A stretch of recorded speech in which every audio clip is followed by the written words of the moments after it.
বিয়ের প্রথম রাতে স্বামী মারা যাবে জেনেও বিয়ে করে দেবী, কারণ সে এসব কুসংস্কারে একদম বিশ্বাস করত না। কিন্তু যখন সত্যি তার স্বামী বিয়ের প্রথম রাতে খুন হয়, তখন তার মাথায় আকাশ ভেঙে পড়ে। সকলের সন্দেহ হয় তার বৌদির সাথে তার বরের অ্যাফেয়ার ছিল। নিজের বড় ভাইয়ের হাতেই হয়তো খুন হয়েছে দেবীর স্বামী, কিন্তু আসল খুনি কে? শেষ পর্যন্ত এটি জেনে হয়রান হয়ে উঠবেন আপনিও। সিরিজটির নাম কালরাত্রি। ফার্স্ট সিনেই আমরা দেবীকে দেখতে পাই। রুদ্র রায় বর্মনের সাথে দেবীর বিয়ে সম্পূর্ণ হয়েছে। বেশ ধুমধাম করেই তাদের বিয়েটা হয়। বাপের বাড়ি থেকে বিদায় নিয়ে দেবী নিজের শ্বশুর বাড়ি যাওয়ার উদ্দেশ্যে রওনা দেয়। পরে আমরা দেখি গৃহপ্রবেশের সময় তখন তার বান্ধবী মায়া তাকে পেছন থেকে বলতে থাকে, তুই যেখানে পা দিয়ে গৃহপ্রবেশ করবি সেটা আসলে দুধেলতা নয়, তোর স্বামীর রক্ত। এই কথা শুনে দেবী আঁতকে ওঠে, আর তার সঙ্গে সঙ্গে গাড়ির মধ্যে তার ঘুমটাও ভেঙে যায়। আসলে সে এতক্ষণ স্বপ্ন দেখছিল। আর এই সময় গাড়ির মধ্যে আমরা দেবীর স্বামী রুদ্র আর তার মেজ দেওর অজিতেশকে দেখতে পাই। রুদ্র গাড়িতে যেতে যেতেই ড্রিঙ্ক করছিল। তাকে দেখে বোঝাই যাচ্ছিল সে এই সব কিছুর মধ্যেই মগ্ন থাকে, আর এগুলো তার অনেক আগেকার অভ্যেস। নতুন বউকে পাশে রেখে সে এভাবে ড্রিঙ্ক করছিল দেখে অজিতেশ তাকে বারণ করে, কিন্তু রুদ্র তো কারোর কথাই শুনতে চায় না। সে নিজের মতন ড্রিঙ্ক করে যাচ্ছিল। তখন দেবী নিজের গায়ে হলুদের কথা মনে পড়ে। আমাদেরকে পাস্টের সিন দেখানো হয় যখন গায়ে হলুদের অনুষ্ঠান হচ্ছিল। তখন সকলেই বেশ আনন্দ করত, কিন্তু কোনো একটা কারণে দেবী এই সব কিছুতে খুশি ছিল না। তার মনোযোগ এখানে ছিল না। অন্যদিকে আমরা দেবীর মা আর বাবাকে দেখতে পাই। তারাও বেশ চিন্তিত ছিল কোনো ব্যাপার নিয়ে। তখন দেবীর মা তার বাবাকে বলে, আমার মনে হয় দেবীকে তার কথাটা জানিয়ে দেওয়া উচিত। কিন্তু দেবীর বাবা তাকে ধমক দিয়ে বলে, একদম নয়, যা হচ্ছে যেমন হচ্ছে হতে দাও। আর এখানে আমরা বুঝতে পারছিলাম যে কোনো না কিছু সাসপিসিয়াস ব্যাপার তো রয়েইছে এই ফ্যামিলির মধ্যে। আর অন্যদিকে গায়ে হলুদের সময় দেবীর বান্ধবী মায়া চলে আসে আর তাকে জিজ্ঞাসা করে, কিরে তোর ভয় করছে না? তখন দেবী বলে, ভয় কেন হবে, ভয় পাওয়ার কি রয়েছে? মায়া তখন দেবীকে বলে, তুই খুব ভালো করেই জানিস আজ অব্দি আমি যেই ভবিষ্যবাণীগুলো করেছি সেগুলো সব সময় সত্যি হয়েছে। আর তুই এটাও জানিস যে রুদ্র তোকে কেন বিয়ে করছে। তার আগে স্ত্রী মরে গিয়েছে, সেই কারণেই সে তোকে বিয়ে করছে। কিন্তু দেবী এই কথাতে কোনো উত্তর দেয় না। ইতিমধ্যেই রুদ্রর বাড়ি থেকে গায়ে হলুদ নিয়ে সবাই চলে আসে।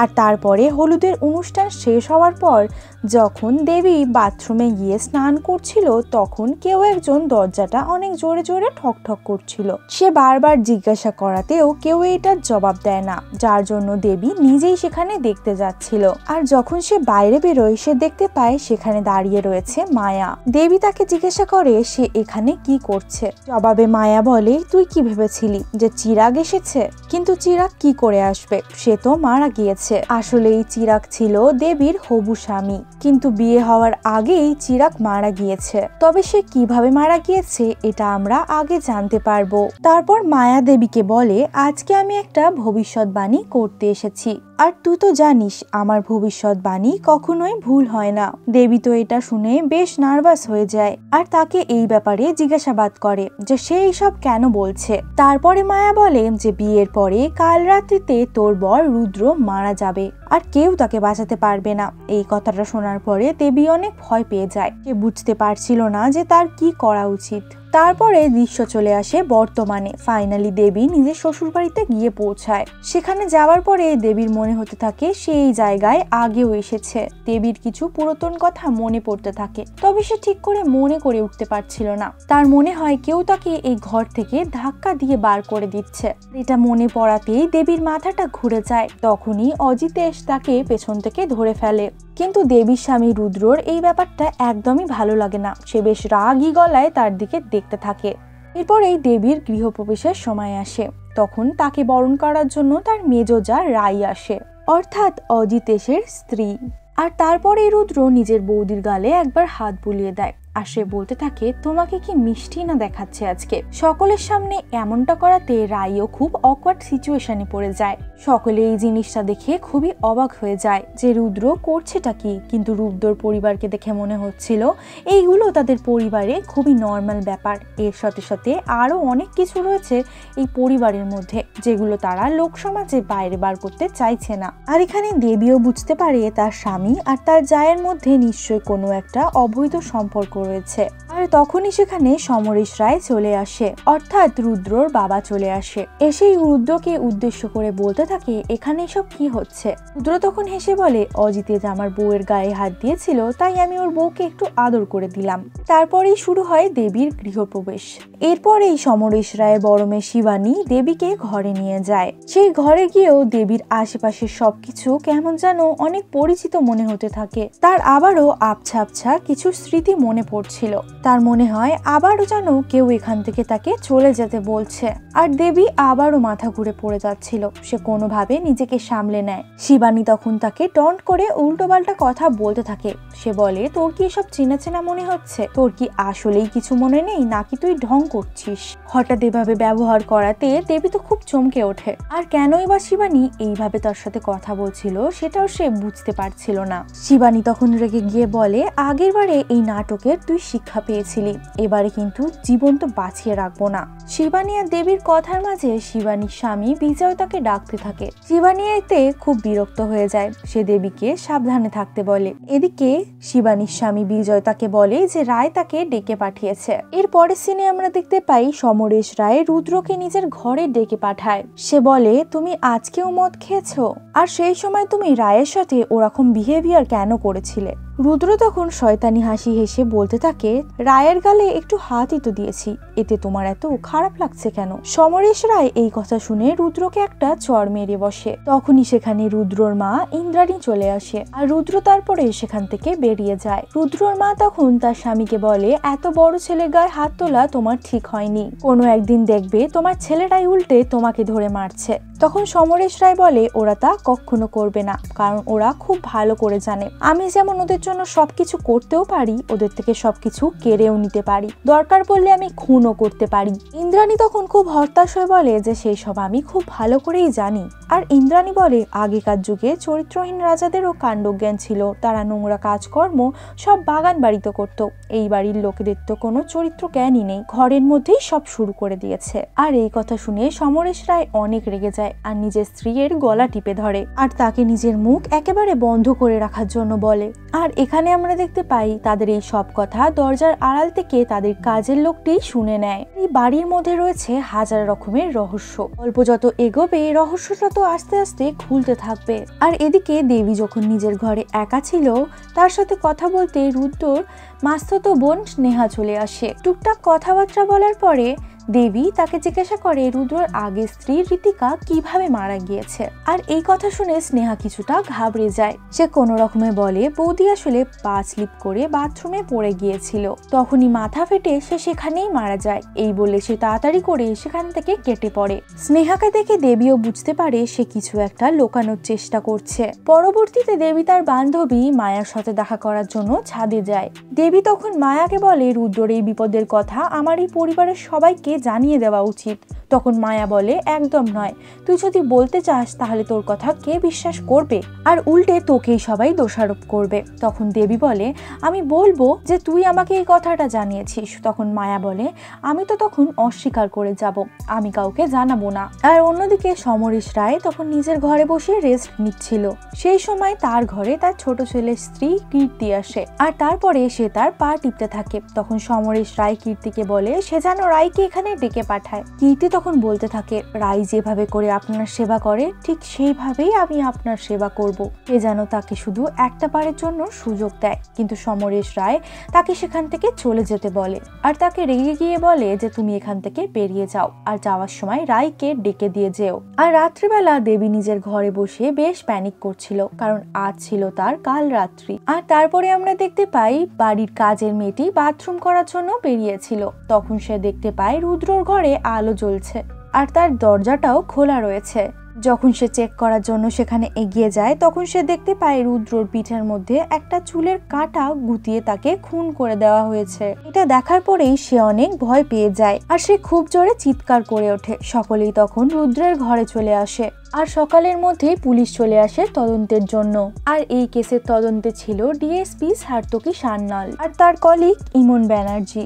এদিকে সমরেশ রায় তাকে বলতে থাকে দ্রুত এই ইনভেস্টিগেশনটাকে কমপ্লিট করে দেওয়ার জন্য, কারণ এলাকার মধ্যে তাদের কিছু সম্মান রয়েছে। পুলিশ যদি বেশিক্ষণ তাদের বাড়িতে থাকে তাহলে এলাকার লোকেরা অনেক কথা বানাবে। তখন সার্থকী উপহাস করে বলে যে খুনি যখন আপনাদের সম্মানের খেয়াল করেনি তখন পুলিশ আর কি করবে বলুন। তার এমন কথা শুনে সমরেশ রায় বলতে থাকে হয়তো তুমি আমাকে ভালোভাবে চেনো না। তখন সার্থকী বলে যে হ্যাঁ, আমি আপনাদেরকে খুব ভালোভাবে চিনি, আপনাকে আর আপনার সব পরিবারকে। আমি জানি আপনার অনেক পাওয়ার রয়েছে, আপনি প্রতাপনগরের মাল্টি সুপার স্পেশালিস্ট হসপিটালের মালিক, আর আপনার বড় ছেলে রুদ্র সেখানকার ম্যানেজিং ডিরেক্টর ছিল, আর আপনার মেজো ছেলে সব থেকে প্রধান আর সেখানকার ফেমাস সার্জন, আর আপনার ছোট ছেলে বরুণ সে একটা চরিত্রহীন, তার ঠিকানা বার অথবা রেড লাইট এরিয়াতে। আপনার মেয়ে শিবানী এবং তার স্বামী বিজয় তাদের বাড়ি হচ্ছে পাশের গ্রামে। তারপরে সে বলে আমি সবকিছু জেনেই এখানে এসেছি। এই কথাগুলো শোনার পরে সমরেশ রায়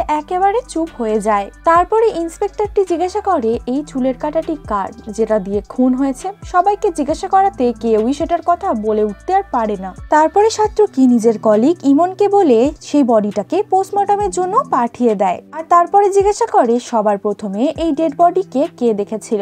তখন ইমন জানায় এখানকার বাড়ির কাজের মেয়ে। সার্থকী তখন ইমনকে তানি স্টেটমেন্ট নিতে বলে, মানে সেই কাজের মেয়েটির। আর এদিকে সে চলে যায় সোজা দেবীর ঘরে। আর এদিকে দেবীর ঘরে তার বান্ধবীরা তাকে সান্ত্বনা দিচ্ছিল, কারণ বিয়ে হতে না হতেই তার স্বামী মারা গিয়েছে। সার্থকীকে সেখানে দেখে সকলেই ঘর থেকে বার হয়ে যায়। এদিকে ইমন যখন তানিকে জিজ্ঞাসাবাদ করে তখন সে জানায় গত রাতে যখন সে ওয়াশরুম থেকে ফিরছিল তখনই সে ওপরে একজন বুরখা পরা মেয়েকে দেখতে পায়। পরে যখন সে ওপরে যায় তখন সে দেখতে পায় রুদ্রবাবুর ঘরের দরজা খোলা ছিল, তাই সে চেক করার জন্য ভেতরে গিয়েছিল। আর তারপরেই সে দেখতে পায় এই ঘটনা ঘটেছে। আর অন্যদিকে সার্থকী দেবীকে গিয়ে জিজ্ঞাসা করে তার কি লাভ ম্যারেজ হয়েছিল নাকি অ্যারেঞ্জ ম্যারেজ। এই প্রশ্ন শুনেই দেবী তার অতীতের কিছু কথা মনে করতে থাকে। যখন সমরেশ রায় দেবীর জন্য বিয়ের প্রস্তাব নিয়ে যায় তখন দেবীর বাবা মা সমরেশ রায়ের কাছে হাত পা জোড়ো করে বসেছিল। রায়বাড়িতে দেবী এবং তার কোনো ভয়ঙ্কর স্মৃতি রয়েছে যেটা তারা আড়াল করতে চাইছিল। মায়া তখন দেবীকে গিয়ে বলে তার এই সমরেশ রায়কে একদমই সুবিধার লোক বলে মনে হয় না। সে তার উপরে নজর রাখার জন্য তাদের ঘরের আড়ালে দাঁড়িয়ে কথা শুনতে থাকে, যেখানে সমরেশ রায় বলছিল চিরাগ জলে ডুবে মারা গিয়ে বেশ ভালোই হয়েছে, আর দেবীর সাথে আমি আমার ছেলে রুদ্রর বিয়ে দিতে চাই। আর সে সেই বিনিময়ে অনেক টাকা পয়সা দেবে বলেও দাবি করে। আর দেবীর বাবা মা তো সমরেশ রায়কে বেশ ভয় পেত, যেমন সে পয়সাওয়ালা ছিল তার কাছে তেমন পাওয়ারও ছিল। কিন্তু তার সত্ত্বেও তারা বাহানা দিয়ে বলতে থাকে দেবী আর রুদ্রের বয়সের মধ্যে অনেকটা পার্থক্য রয়েছে, তাহলে তারা কিভাবে দেবীকে সেখানে বিয়ে দেবে। এই কথাটা শুনে সমরেশ খুব রেগে যায়। সে বলে পণ্ডিত বলেছিল রুদ্রর প্রথম দুটো বিয়ের কুণ্ডলি একদম ভালো নয়। যদিও আমি প্রথমে এসব বিশ্বাস করিনি, কিন্তু ঋতিকার মৃত্যুর পরে আমার এখন বিশ্বাস হয়ে গিয়েছে। ঋতিকা মরে যাওয়ার পরে থানা পুলিশ করে তার পরিবার অনেক ঝামেলা বাঁধিয়ে দিয়েছিল, তাই সমরেশ রায় এখন চায় দেবীর সাথে রুদ্রর বিয়ে দেওয়ার জন্য, এতে করে এমন কোনো দুর্ঘটনা ঘটলেও তার পরিবার যাতে কিছু করতে না পারে। যেহেতু তাদের পরিবারের অবস্থা একদমই ভালো ছিল না, তাই সমরেশ এই প্ল্যানটা করেছিল। তার ধারণা ছিল ঋতিকার মতন দেবীও হয়তো মারা যাবে। সিনটা চলে আসে বর্তমানে। এই সব কথা ভেবে দেবী খুব কান্না করতে থাকে। দেবীকে কোনো জবাব দিতে না দেখে সার্থকী তাকে একই প্রশ্ন বারবার করতে থাকে। দেবী তখন উত্তেজিত হয়ে বলে যে আপনি আমাকে কেন জিজ্ঞাসা করছেন, আমি কিচ্ছু জানি না।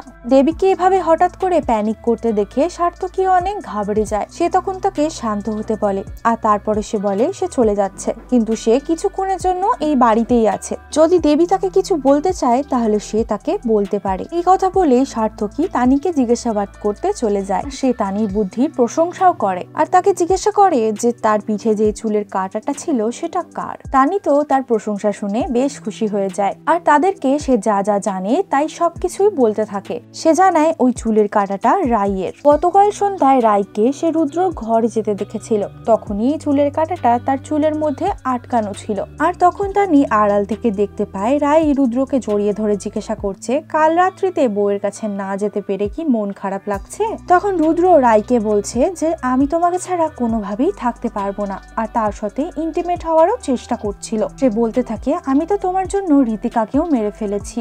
যখনই তারা এই সব কুকর্ম করছিল তখনই ইন্দ্রাণী রায় মানে রুদ্রের মা সেখানে চলে আসে, আর ইন্দ্রাণীকে দেখে রায় রুদ্রর ঘর থেকে বেরিয়ে আসে। তখন তার চুল থেকে চুলের কাঁটাটা খুলে রুদ্রর ঘরেতেই পড়ে যায়। এই সময় ইন্দ্রাণী রেগে গিয়ে রায়কে বলতে থাকে রায় রুদ্রর ঘরেতে কি করতে গিয়েছিল? ঋতিকাকে মেরে দিয়েও তোমার শান্তি হয়নি? এখনো তুমি রুদ্রর পেছনেই পড়ে রয়েছো?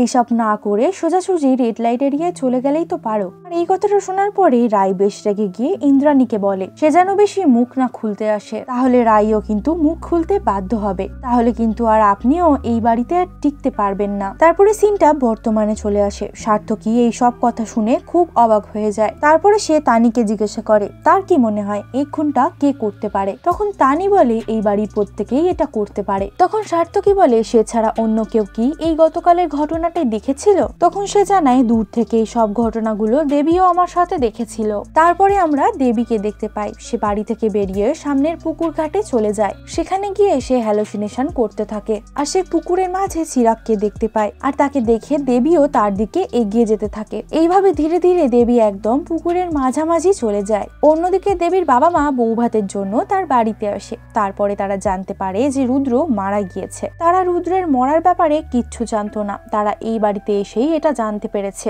আর এটা জানার পরেই তারা দেবীর সাথে দেখা করার জন্য অস্থির হয়ে যায়। তারপরে কাজের লোকটি দেবীকে ডাকতে যায়, কিন্তু সে দেবীকে কোথাও খুঁজে পায় না। সবাই দেবীকে বাড়িতে খোঁজাখুঁজি করছিল, কিন্তু দেবীকে তো বাড়িতে কোথাও খুঁজেই পাওয়া যাচ্ছিল না। সার্থকী যখন দেবীকে দেখতে পায় পুকুরের মধ্যে, দেবী তখন পুকুরের মধ্যে ডুবে যাচ্ছিল। এটা দেখে সার্থকী তাড়াতাড়ি করে পুকুরের মধ্যে জাম্প করে আর দেবীকে সেখান থেকে বাঁচিয়ে নিয়ে আসে, আর তারপরে সে অজ্ঞান হয়ে যায়। তারপরে অজিতেশ তার চেক আপ করে। কিছুক্ষণ পরে তার জ্ঞান ফিরে আসে। তারপরে সমরেশ রায় রেগে গিয়ে জিজ্ঞাসা করে তুমি ওখানে কি করতে গিয়েছিলে, আর তুমি সেই পুকুরে কেন নেমেছিলে? তখন জবাবে দেবী বলে যে আমার পা স্লিপ করে গিয়েছিল।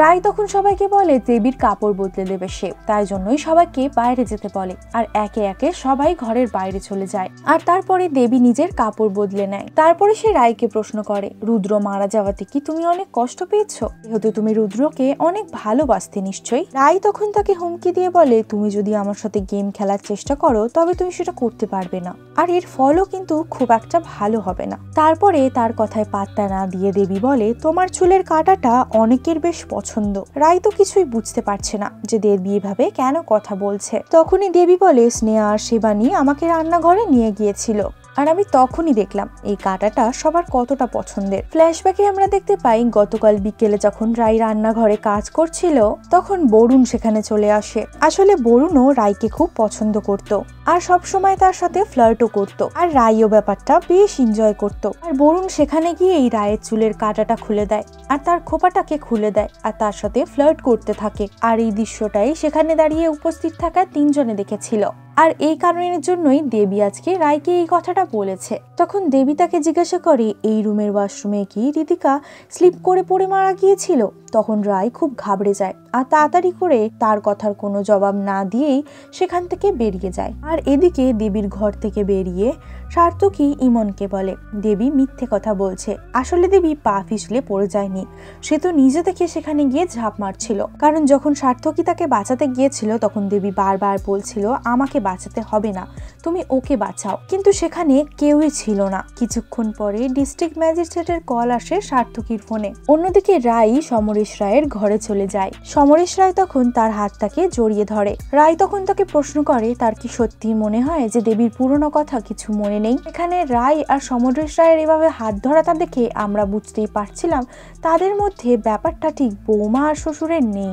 আর তখনই সেখানে ইন্দ্রাণী চলে আসে আর সে বলে তোমাদের এইসব পাপের কারণেই এই বাড়িতে কোনো ভালো কাজ হচ্ছে না, তোমাদের এইসব পাপের কারণেই এই বাড়িতে তোমরা কাল রাত্রি ডেকে এনেছো। তারপরে অফিসারটি ডিএম এর কাছে চলে যায়। ডিএম তাকে কেসের ব্যাপারে জিজ্ঞাসাবাদ করে, তখন সে কেসের ব্যাপারে তাকে আপডেট দেয়। তখন সার্থকী জানায় যে তারা এখনো অবধি তদন্ত করছে করছে, তবে তার ধারণা যে বাড়ির কেউই এই কাজটি করেছে, আর যে এই কাজটি করেছে সে খুব ভালোভাবে রুদ্রর মেডিকেল হিস্ট্রি জানতো আর হিউম্যান অ্যানাটমি ব্যাপারে তার বেশ ভালো ধারণা রয়েছে। খুনের ধরন দেখে তো তাই বোঝা যাচ্ছে। অপরদিকে মায়া এসে দেবীকে জিজ্ঞাসা করে যে রুদ্র খুনি হিসাবে তুই কাকে সাসপেক্ট করছিস। তার সাথে সাথে মায়া এটাও বলে তোর কি আমাকে সন্দেহ হয় না। এইসব কথা শুনে তখন দেবী তাকে অবাক হয়ে জিজ্ঞাসা করে তুই কি তাকে তাহলে মেরে ফেলেছিলি। তখন মায়া বলে আমি তোর জন্য সবকিছু করতে পারি। তখনই সেখানে ইন্দ্রাণী চলে আসে, আর তখনই এসে সে দেবীর চুল ধরে তার গলা টিপে রেগে বলতে থাকে সে আবার কেন এখানে ফিরে এসেছে। ইন্দ্রাণী আরো বলে সে বাড়ির সকলকে নিষেধ করেছিল এই মেয়েটাকে এখানে না আনার জন্য, কিন্তু কেউ আমার কথা শোনেনি। আর ইন্দ্রাণী তখন দেবীকে অপায়া অলক্ষণে এইসব বলে কুকথা বলতে থাকে, এমনকি রুদ্রের মৃত্যুর জন্য তাকে দায়ী করে সে। রায় তখন কোনোভাবে ইন্দ্রাণীকে থামিয়ে ওঠে। সকলে সেখান থেকে চলে যাওয়ার পরে দেবী মায়াকে বলতে থাকে সে কিছুই বুঝতে পারছে না কেন তার সাথে এই সব কিছু ঘটছে। এই বাড়ির মানুষের আচরণ আমি কিচ্ছু বুঝতে পারছি না, সবাই খুবই অদ্ভুত। গতরাতে সেই শিবানীর কথা আর আজ আবার এই ইন্দ্রাণীর কথা। সকলের কথা শুনে মনে হচ্ছিল সকলেই যেন তাকে আগে থেকে চেনে আর তাকে কেউ একদমই সহ্য করতে পারে না, কিন্তু কেন জানি না আমার কিচ্ছু মনে পড়ছে না। পরের দৃশ্যে আমরা অফিসারটিকে দেখি সে নিজের বাড়ি ফিরছিল। তার বাইকের সামনে একজন বৃদ্ধ লোক চলে আসে। সার্থকী কোনোভাবে ব্রেক কষে অ্যাক্সিডেন্ট হওয়া থেকে সেটাকে বাঁচিয়ে নেয়। তখনই তার অতীতের কিছু স্মৃতি মরে যায় যে তার বাবা কিভাবে অ্যাক্সিডেন্টে মারা গিয়েছিলেন। দৃশ্য তখন চলে যায় ফ্ল্যাশব্যাকে। সার্থকীর বাবা অনিন্দ সান্যাল প্রতাপনগরের এসপি ছিল। সেই সময় রিমি মৈত্র নামের একজন মহিলা খুন হয়ে যায়। তার স্বামীর নাম ছিল ব্রতী মৈত্র। রিমি মৈত্রর মারার কেসে সার্থকীর বাবা ব্রত মৈত্রকে খুনি হিসাবে মেনে নিয়েছিল, যদিও ব্রতী বলেছিল যে সে খুনটা করেনি। কিন্তু ইনভেস্টিগেশন করার পরে এসপি সেই কেসের সব তথ্য প্রমাণ নিয়ে কোর্টে জমা দিয়েছিল। সেই সব কিছুর ভিত্তিতে আদালত তাকে 40 বছরের জন্য কারাদণ্ড দিয়েছিল। কিন্তু ব্রতী এই অপমান সহ্য না করতে পেরে সে নিজের ওপরে কেরোসিন তেল ঢেলে আগুন জ্বালিয়ে আত্মহত্যা করে নেয়। তাকে সেখান থেকে হসপিটালেও পাঠানো হয়েছিল, আর সেখানে অফিসারটি তাকে দেখতেও গিয়েছিলেন। তখন সে মরে যাওয়ার আগে তাকে বলে যায় যে আমি কোনো খুন করিনি, আমার কোনো দোষ নেই, আপনি নির্দোষকে শাস্তি দিয়েছেন, দোষী এখনো বাইরেই রয়েছে। সে অনেক কষ্ট পেয়ে মারা গিয়েছিল। অনিন্দ্র বুঝতে পারে, কারণ এই রকম ক্রিটিক্যাল টাইমে কেউ মিথ্যে কথা অ্যাটলিস্ট বলবে না। আর এই ঘটনার পর থেকে এসপি অনিন্দ মানসিকভাবে অনেকটা আঘাত পায়, কারণ একটি নির্দোষ ব্যক্তি তার কারণে মারা গিয়েছে। আর সে সবসময় ব্রতীকে হ্যালোসিনেট করতে থাকতো, আর ধীরে ধীরে সে মানসিক ভারসাম্য হারিয়ে ফেলে। ধীরে ধীরে তার অবস্থা অতিরিক্ত খারাপ হতে থাকে, আর এই সব কিছুর মধ্যে দিয়ে তার চাকরিটাও চলে যায়। সেই সময় সার্থকী নিজের পরীক্ষার জন্য দিল্লিতে গিয়েছিল, আর সেই সময় তাকে চাকরি থেকে সরাতে সাহায্য করেছিল একটি অফিসার। সেই অফিসারের নাম হলো অফিসার প্রবাল। আর এইভাবেই নিজের ভারসাম্য হারিয়ে রাস্তা পার হওয়ার সময় রাস্তার মধ্যে গাড়ি অ্যাক্সিডেন্ট করে তার বাবা মারা যায়। তারপরে দৃশ্যটি বর্তমানে চলে আসে। সার্থকী নিজের বাড়িতে পৌঁছে যায়। তখনই তার কাছে ইমনের কল আসে, আর সে তাকে জানায় দেবী তাকে কিছু বলতে চায়। সার্থকী যেন এক্ষুনি একবার সেখানে চলে আসে। সার্থকী এই খবর পেয়ে দ্রুত সেখানে চলে যায়। তাকে দেখে দেবী বলতে থাকে পলাশপুর হাই স্কুলের বায়োলজির টিচার চিরাগ মুখার্জি 1 বছর আগে পুকুরে ডুবে মারা গিয়েছিল। আপনি কি তদন্ত করে জানাতে পারবেন যে সে কিভাবে মারা গিয়েছিল? সে স্টেট লেভেলে সুইমারও ছিল, তাই সে এভাবে পুকুরে ডুবে মারা যাবে এটা তো হতে পারে না। নিশ্চয়ই কেউ তাকে খুন করেছে। আপনি কি আমাকে বলতে পারবেন যে কে তাকে খুন করেছে? ইমন আর সার্থকী অনেক বেশি অবাক হয়ে যায়, কারণ গতকালই তার স্বামী মারা গিয়েছিল। সে কিনা আজ 1 বছর আগে মারা যাওয়া কোন চিরাগের কথা বলছে। যদিও অফিসারটি তাকে আশ্বস্ত করে সেখান থেকে চলে যায়, তবে এই ব্যাপারটি তাদের কাছে খুব অবাক লাগে। আর তার পরের দিনই আমরা দেখতে পাই সার্থকী ইমনকে ফোন করে আর জানায় যে ফরেন্সিক রিপোর্ট চলে এসেছে। ইমন যেন অ্যারেস্ট ওয়ারেন্ট নিয়ে রায়বাড়িতে চলে যায়। আর এদিকে দেবী যখন নিজের ঘরের জানালায় দাঁড়িয়ে থাকে তখন সে আবারও চিরাগকে দেখতে পায়। সে দেখতে পায় নিচ থেকে চিরাগ তাকে ডাকছে। এটা দেখে সে ঘর থেকে বেরোতে চায়। তখন সে দেখতে পায় তাকে ঘরের মধ্যে বন্ধ করে রাখা হয়েছে। এটা দেখার পরে সে জোর জোর করে চিৎকার করতে শুরু করে দেয়, যাতে তাকে কেউ না কেউ একটা বার করে, কিন্তু কেউই তার ডাকে সাড়া দেয় না।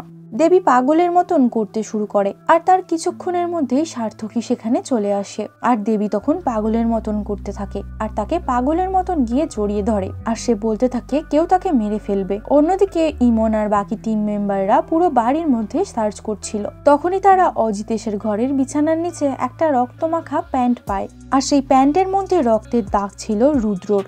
আর সার্থকী তখন সমরেশ রায়কে বলে সে তো অনেক পাওয়ারফুল ব্যক্তি, সে কেন তার বাড়িতে পুলিশের আসা যাওয়া করা বন্ধ করাচ্ছে না? ব্যাপারটা খুব অদ্ভুত নয় কি? সমরেশ রায় তখন তার এই কথা ইগনোর করে দেয়, উল্টে তাকে বলে সার্থকী তো প্রায় 10 বছর পরে প্রতাপনগরে এসেছে। এই কথাটা শুনে সে তো খুব অবাক হয়ে যায়। তখন সমরেশ বলতে থাকে তুমি তো 10 বছর পরে এখানে এসেছো, তার আগে তোমার বাবাকে আমি চিনি। 10 বছর আগে প্রতাপনগরের এসপি ছিল সে, তখন ব্রতিমৈত্রীর কেসটা তো সেই হ্যান্ডেল করেছিল। তখন সমরেশ রায় রহস্যের সঙ্গে বলে নিশ্চয় তুমি জানো ব্রতিমৈত্রী মারা যাওয়ার সময় ঠিক কি বলে গিয়েছিল তোমার বাবাকে? সে খুনটা করেনি। আর হ্যাঁ, সে সত্যিই বলেছিল, কারণ সেই খুনটাকে করেছিল জানো? আমার ছেলে রুদ্র। রুদ্রর সাথে ব্রতির স্ত্রী রিমির অবৈধ সম্পর্ক ছিল, আর ব্রতি সেটা জেনে গিয়েছিল। আর এটা নিয়েই তার আর রিমির মধ্যে খুব ঝামেলা হয়ে যায়। কিন্তু রিমি তখন সবকিছু ছেড়ে ছুড়ে রুদ্রর কাছে চলে আসতে চাইছিল, কিন্তু রুদ্র তো তেমন ধরনের ছেলেই নয়। সেই কারণে তাদের মধ্যে ঝামেলা শুরু হয়। কিন্তু রাগের বশে এক পর্যায়ে রুদ্র রিমিকে মেরেই ফেলে, কিন্তু দোষ গিয়ে পড়ে বেচারা ব্রতির ওপরে। এখন তুমি ভাবো তোমার বাবা কি বোকা ছিল নাকি ঘুষ করছিল? যদি তোমার বাবা অসৎ হয় তাহলে তো সেই হিসাবে তোমার বাবা আমার টাকা খেয়ে মুখ বন্ধ রেখেছিল।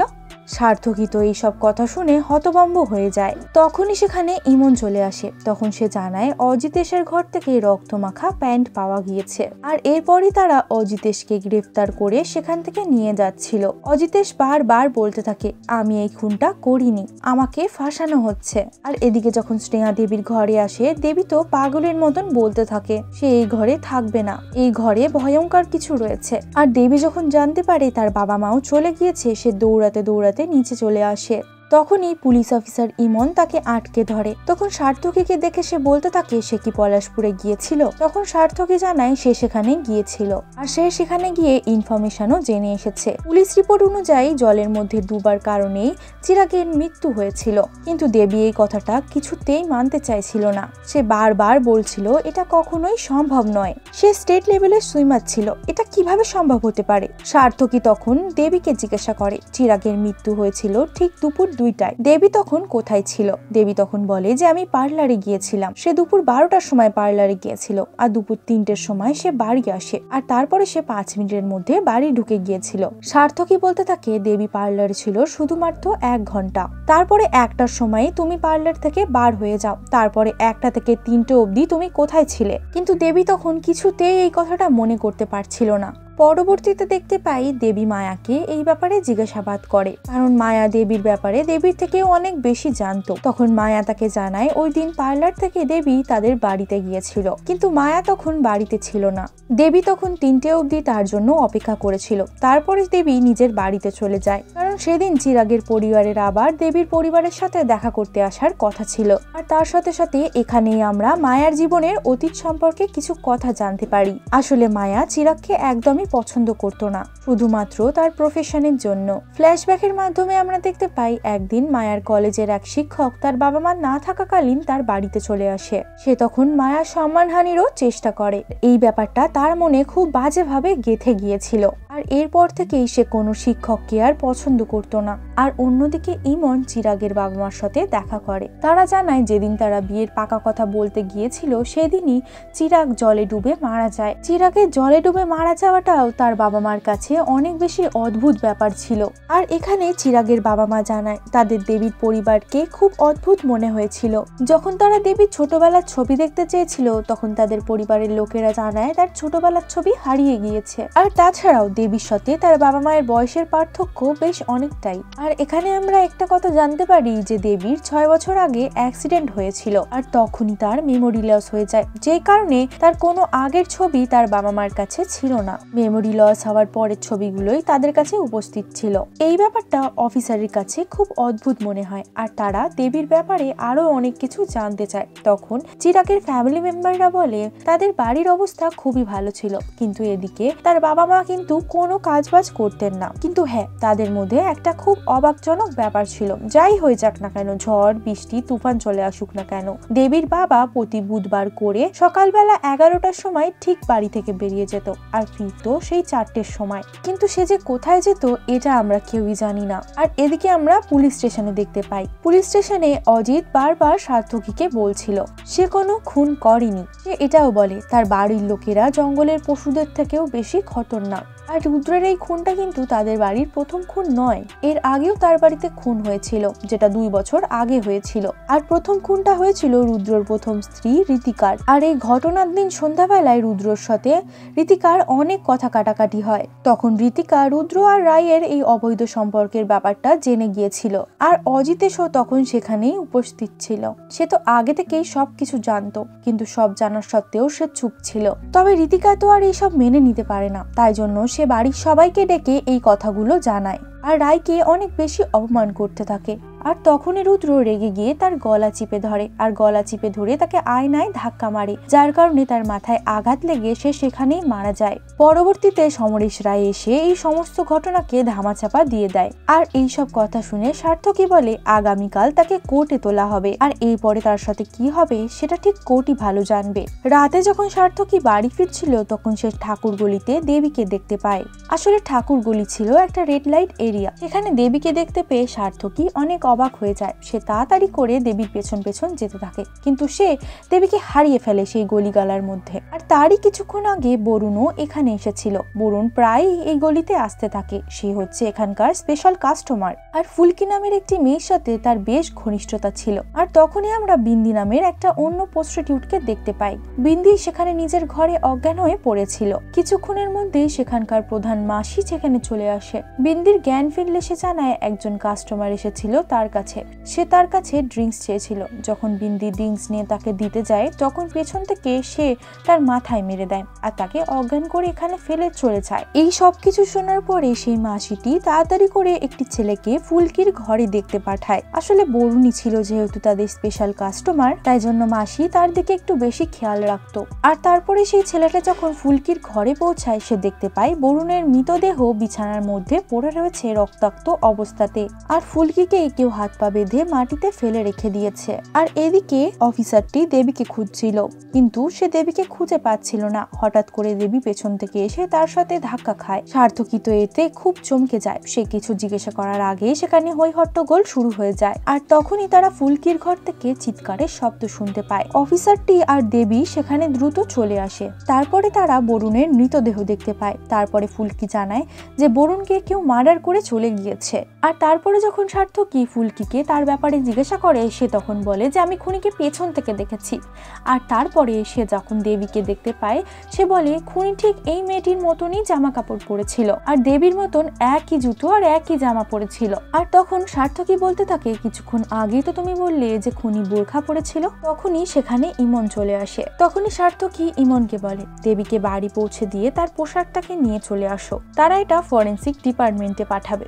ইমন চলে যাবার পরে ফুলকি বলতে থাকে সে যখন তার ঘরে বসেছিল কেউ তখন পেছন থেকে কিছু ভারী জিনিস দিয়ে তার মাথায় আঘাত করেছিল, তারপরে তার মুখ হাত পা বেঁধে সেখানে ফেলে রেখে দিয়েছিল। আর তখন আমি অজ্ঞান অবস্থায় নিচে পড়েছিলাম। আর তখন অবধি বরুণ সেখানে আসেনি, তার আগে একটি মহিলা এসেছিল। আর বোরখা পরা মেয়েটা তখন দরজার পেছনে লুকিয়েছিল। আর বরুণ তখন ঘরে আসে। কিছুক্ষণ পরে বরুণ যখন সেই মেয়েটিকে দেখতে পায় আর সে ভাবতে থাকে হয়তো সেটাই ফুলকি, কিন্তু যখন সে ওই মেয়েটার মুখ দেখতে পায় তখন সে বলতে থাকে তুমি এখানে কি করছো। আর এই কথাটা বলার সাথে সাথেই মেয়েটা বরুণের গলা কেটে দেয়। আর এটার সাথে সাথেই বরুণ সেখানে মারা যায়। আর পরবর্তীতেই মেয়েটা তার বোরকা খুলে মাটিতে ফেলে দিয়েছিল। আর তখনই ফুলকি তার মাথার চুল আর পোশাকটা দেখে নেয়। তার কিছুক্ষণ পরেই মেয়েটা আবারও সেখান থেকে দৌড়ে পালিয়ে যায়। বাড়ি ফেরার সময় পুলিশ অফিসার ইমন দেবীকে জিজ্ঞাসা করে এত রাতে সে ওই গলিতে কি করছিল। দেবী তখন বলে কেউ আমাকে ফোন করেছিল আর বলেছিল আমি যদি সেখানে যাই তাহলে আমি চিরাগের মৃত্যুর রহস্য জানতে পারবো,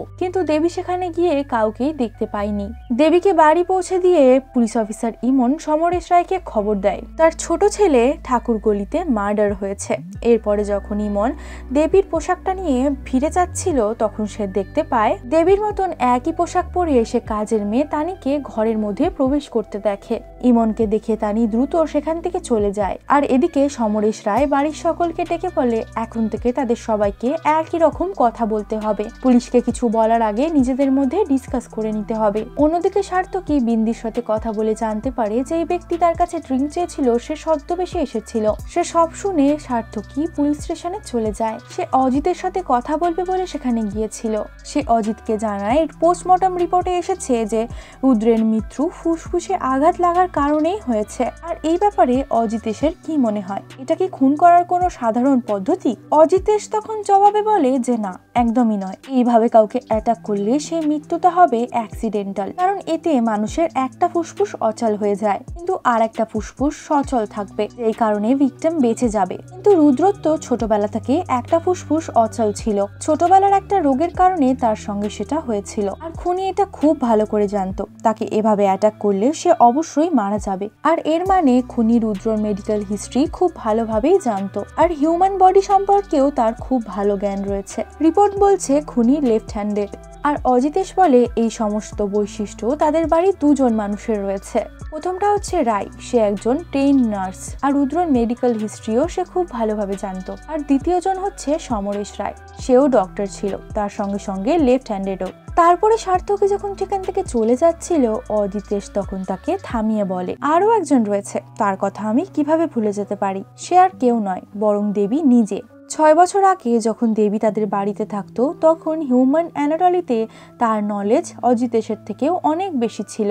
আর অজিতেশ আরো বলে দেবী সব্যসাচী, অর্থাৎ তার 2 হাত একসাথে চলতো, মানে একসাথে সমানভাবে চলতো। তখন সার্থকী অবাক হয়ে জিজ্ঞাসা করে 6 বছর আগে দেবী তোমাদের বাড়িতে থাকতো? আর সিনটা এখানেই কাট হয়ে যায়। অপরদিকে মায়া দেবীর কাছে আসে আর তাকে এসে বলতে থাকে একটু পরেই পুলিশ আসবে, কারণ দুটো খুনের জন্য পুলিশ দেবীকে সন্দেহ করছে। মায়া দেবীকে ওয়ার্নিং দিচ্ছিল এখানে, দেবী যেন ভুলেও মায়ার কথা একবারও উচ্চারণ না করে, তাহলে সার্থকীও আর বেঁচে থাকবে না। আর তারপরে হেসে সে বলে যে এই বাড়িতে আরো 4টে খুন হবে। দেবী তো এই সব কথা শুনে ভয়ের মধ্যে কাঁপতে থাকে। আর মায়া বলে সার্থকী তোকে ধরতে আসছে দেবী, সাবধান। এই দৃশ্যের মধ্য দিয়ে গল্পের মধ্যে অনেকটা রহস্য রেখে গল্পটা এখানেই শেষ হয়ে যায়। তো এরপরে কি হবে? দেবী কি আসলেই খুনি, নাকি তার কোনো দোষই নেই? আর এই মায়ার রহস্যটাই বা কি, সেই বা কিভাবে জানে আর কতগুলো খুন হবে? আর এই সব প্রশ্নেরই উত্তর হয়তো আমরা জানতে পারবো খুব শীঘ্রই পরবর্তী সিজনের সঙ্গে। তো বন্ধুরা, তোমাদের এই কাল রাত্রি ওয়েব সিরিজটি কেমন লেগেছে আমাকে কমেন্ট সেকশনে জানাতে কিন্তু একদম ভুলো না। যদি তোমাদের এই ভিডিওটি ভালো লেগে থাকে কমেন্টে কাল রাত্রি বা তোমার যেটা ভালো লাগে সেটা লিখতে পারো। আর তার সঙ্গে সঙ্গে ভিডিওটাকে একটা লাইক করে দিও, কারণ এত বড় ভিডিও বানাতে গেলে কিন্তু অনেক খাটনি লাগে। আর ভিডিওটাকে লাইক করে দিয়ে চ্যানেলটাকে সাবস্ক্রাইব করতে একদম ভুলো না। চ্যানেলটাকে সাবস্ক্রাইব করে বেল আইকনটা ক্লিক করে নিও, যাতে করে যখনই আমি ভিডিও আপলোড দেবো তখনই তোমার কাছে সর্বপ্রথম নোটিফিকেশান চলে যায়। আর যদি তোমার মুভি এক্সপ্লেনেশন দেখতে ভালো লেগে থাকে তাহলে আমার চ্যানেলের বাকি মুভি এক্সপ্লেনেশনগুলো চেক আউট করতে পারো। আশা করি তোমাদের ভালো লাগবে। দেখা করছি আরও একটি নতুন মুভি এক্সপ্লেনিং ভিডিও নিয়ে খুব তাড়াতাড়ি। ততক্ষণের জন্য ভালো থেকো, সুস্থ থেকো।